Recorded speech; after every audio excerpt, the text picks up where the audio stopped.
Tafadhali bonyeza alama ya subscribe ili uwe wa kwanza kupata mafunzo yetu. Karibu.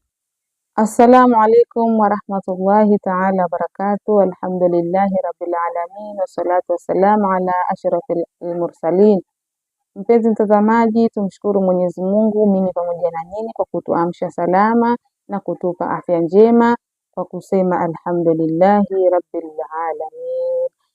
Leo nataka nikupe mawaidha, tukumbushane kidogo, kwa sababu sisi ni binadamu na kama sisi ni wanadamu tunakutana na hali mbalimbali.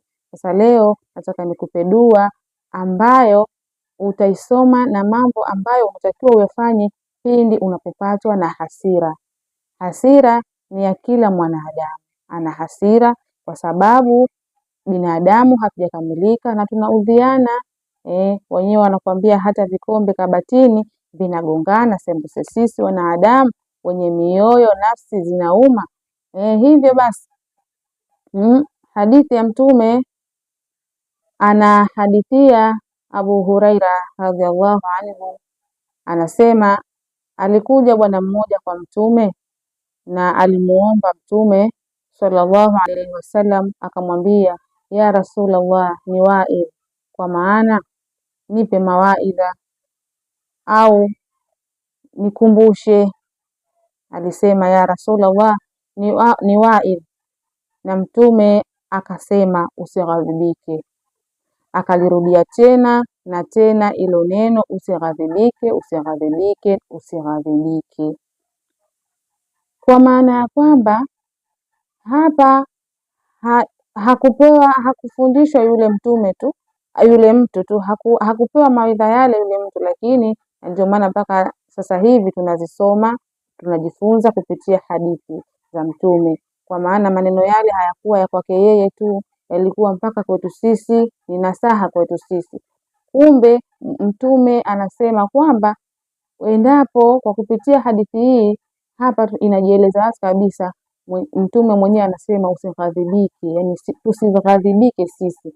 Endapo utashikwa na hasira basi usighadhibike.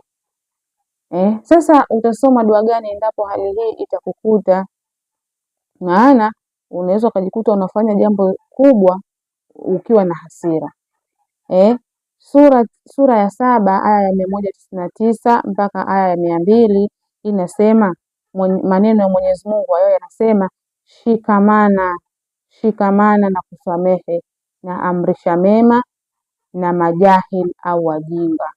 Kwa maana Mwenyezi Mungu anamwambia Mtume, shikamana na kusamehe na amrisha mema, pamoja ujiepushe na ujinga au mambo ya kipuuzi au na wajinga.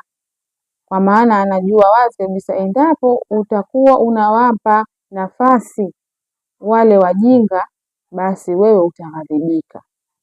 Na Mwenyezi Mungu anatuhusia tusamehe, lakini tuamrishane mema. Sawa? Hivyo basi endapo utakutana na hali hii, ni dua nyepesi sana, natakiwa uisome. Kila mtu dua hii anaijua, na dua yenyewe ni a'udhu billahi minashaitani rajim. Dua hii ni kwamba unamlaani shetani, kwa sababu maneno ya Mtume anasema kuwa hakika hasira zinatokana na sheitani, na sheitani ameumbwa kutokana na moto, na hakika moto huzimishwa na maji. Hivyo moto huzimishwa na maji na sheitani ameumbwa na moto. Kwa hiyo kitendo cha kughadhibika, shetani anakuwa yupo karibu na wewe, na yeye ndo anayekuchochea wewe ughadhibike.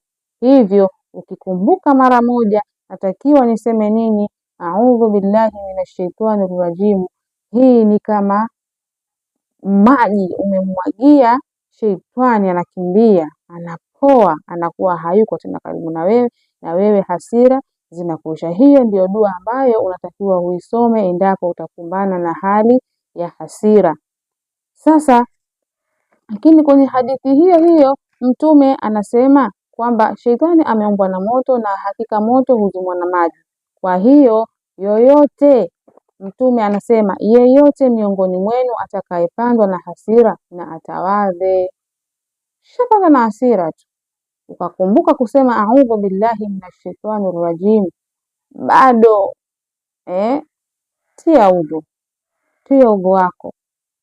Hayo ni maneno ya Mtume, anaeleza hivyo, tia udhu wako.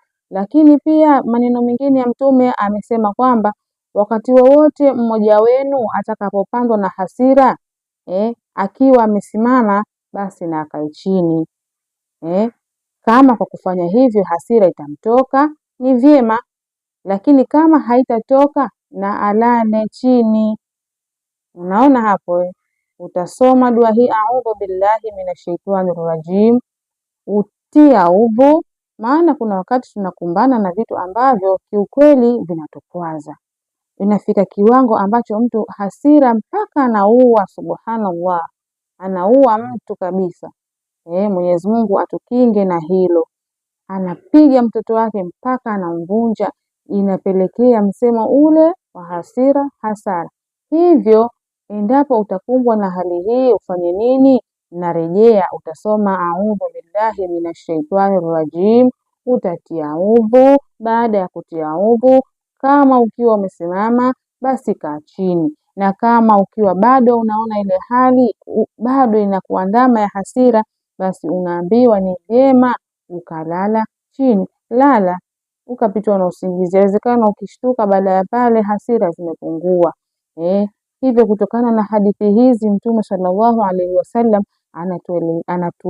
anatuelekeza tupunguze hasira. Tupunguze hasira zetu kwa kutia udhu, kwa kukaa chini iwapo umesimama, na kwa kulala chini. Lakini vile vile kwa maneno hayo, hasira zinaongozwa na sheitani. Tunarudia tena, na mwisho unazuka ule msemo wa hasira hasara. Kujizuilia na hasira ni kitendo cha uchamungu. Kujizuilia na hasira ni kitendo cha uchamungu chenye malipo makubwa kabisa mbele ya Allah subhanahu wa ta'ala. Hivyo ndugu yangu, ninakusihi hasira hasara, tujikinge na hasira isije katupelekea sehemu mbaya, isije katupelekea kujilaumu baadaye. Billahi tawfiq. Assalamu alaikum wa rahmatullahi wa barakatuh.